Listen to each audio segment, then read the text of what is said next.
नहमदुहु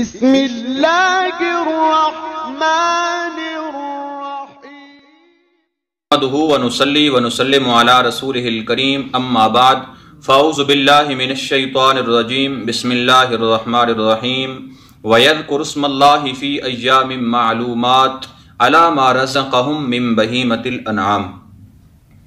मुअज़्ज़ज़ नाज़रीन व सामीन, आज की इस वीडियो में कुर्बानी के दिनों के बारे में ज़िक्र करेंगे और उसके साथ साथ यानी कौन कौन से दिनों में हम कुर्बानी कर सकते हैं और उन दिनों में कौन कौन से वक्त में हम कुर्बानी कर सकते हैं और कौन कौन से वक्त में हम कुर्बानी नहीं कर सकते।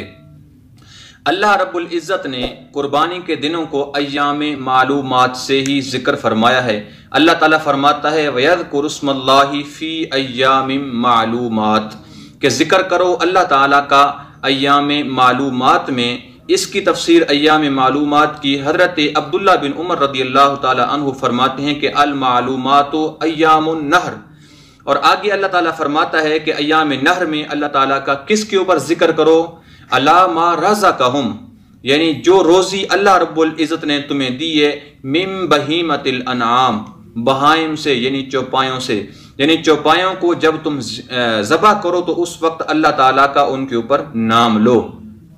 तो हज़रत अली रदियल्लाहु ताला अन्हु फरमाते हैं कि इन्नल मालूमात यानी अय्याम नहर जो हैं यौमुन यानी 10 ज़ुल्हज्जा का एक दिन है, व यौमाने बादहु, और 2 दिन उस 10 ज़ुल्हज्जा के बाद 2 दिन हैं। यानी मतलब क्या हुआ कि 10 ज़ुल्हज्जा और 11 ज़ुल्हज्जा और 12 ज़ुल्हज्जा। फिर आगे फरमाते हैं वज़बह अय्यहा शिअता, कि इन 3 दिनों के अंदर जिस वक्त भी जिस दिन भी चाहो तुम ज़बह कर सकते हो। तो हज़रत अली रदियल्लाहु ताला अन्हु की इस तफसीर से मालूम ये हुआ कि अय्याम नहर यानी कुर्बानी करने के 3 दिन हैं, और यानी कौन कौन से, ये 10 ज़ुल्हज्जा, 11 ज़ुल्हज्जा और 12 ज़ुल्हज्जा। अक्सर फ़ुक़हा के नज़दीक यही है, यानी इमाम आज़म अबू हनीफ़ा के नज़दीक भी यही 3 दिन हैं, इमाम अहमद बिन हम्बल और इमाम मालिक के नज़दीक भी, लेकिन इमाम शाफी का यहाँ पर इख्तिलाफ है। वो फरमाते हैं कि 4 दिन यानी 13 ज़ुल्हज्जा को भी हम क्या है कुर्बानी कर सकते हैं। और इसके साथ साथ मसला के अहले हदीस यानी फ़िक़्ह अहले हदीस के नज़दीक भी यही है कि वो भी कहते हैं कि 13 ज़ुल्हज्जा की शाम तक हम यानी 4 दिन कुर्बानी कर सकते हैं, 13 ज़ुल्हज्जा को भी हम कुर्बानी कर सकते हैं। फिर वक्त के बारे में ये है कि 10 ज़ुल्हज्जा की सुबह सादिक से लेकर 12 ज़ुल्हज्जा की गुरूब आफ्ताब तक हम क्या है कुर्बानी कर सकते हैं। और शहर में जो लोग रहते हैं उनके लिए ये है कि वो कुर्बानी ईद पढ़ने के बाद करें, क्योंकि अल्लाह रब्बुल इज़्ज़त इरशाद फरमाता है फसल्लि लिरब्बिका वनहर, पहले नमाज का जिक्र फरमाता है फिर उसके बाद कुर्बानी का जिक्र फरमाता है। तो ये शहर वालों के लिए हुक्म है कि जो जिन्होंने ईद पढ़नी है और कुर्बानी भी करनी है, दोनों काम करने हैं, तो फिर उनके लिए हुक्म ये है कि वो पहले ईद पढ़ें फिर उसके बाद क्या है कुर्बानी करें।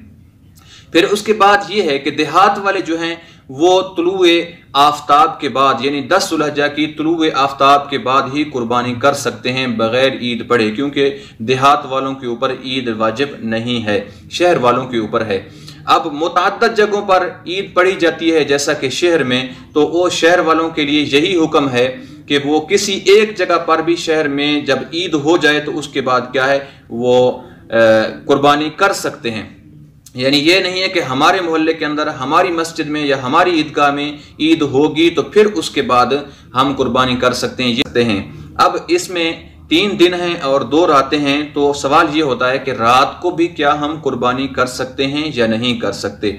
तो रात को फ़ुक़हा कराम ने लिखा है कि कुर्बानी नहीं कर सकते। उसकी वजह यह है कि रात को अंधेरा होता है और रात को जब ज़बह करते हैं तो ज़बह करने में गलती हो सकती है, तो इसलिए रात को हम कुर्बानी नहीं कर सकते। रात को कुर्बानी करना मकरूह है, जानवर को ज़बह करना मकरूह है कुर्बानी वाले को।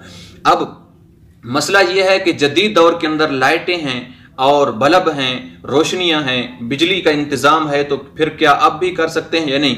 तो अब आजकल के भी फ़ुक़हा कराम का यही मसलक है कि वो भी फरमाते हैं कि मकरूह है। उसकी वजह यह है क्योंकि बिजली का कोई एतबार नहीं है, कोई भरोसा नहीं है, मुमकिन है उसी ऐन वक्त ही लाइट चली जाए या आपकी लाइट ख़राब हो जाए या तार टूट जाए या कोई भी मसला बन सकता है, तो इसलिए आज के दौर में भी उसका इम्कान है कि वो लाइट ख़त्म हो जाए, रोशनी ख़त्म हो जाए। तो लिहाजा आज के दौर में भी रात को कुर्बानी करना मकरूह है। और मकरूह जो होता है, कुर्बानी तो हो जाएगी लेकिन अल्लाह रब्बुल इज़्ज़त के यहाँ नापसंदीदा होगी, मकरूह होगी।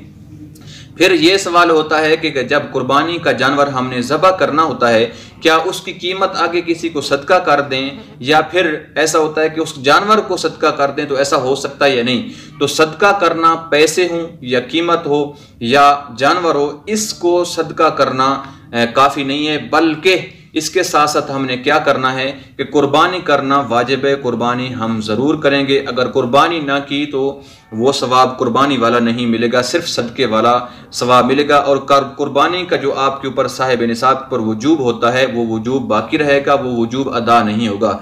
तो दोबारा हमें कुर्बानी सवाल ये पैदा होता है, अक्सर अहबाब पूछते रहते हैं कि जो कुर्बानी का हमने जानवर कुर्बान करना होता है, ज़बह करना होता है, क्या उसकी कीमत किसी गरीब को दे दें, सदका कर दें, या वही जानवर आके सदका कर दें, तो क्या इससे कुर्बानी का हमें सवाब मिल जाएगा या नहीं मिलेगा।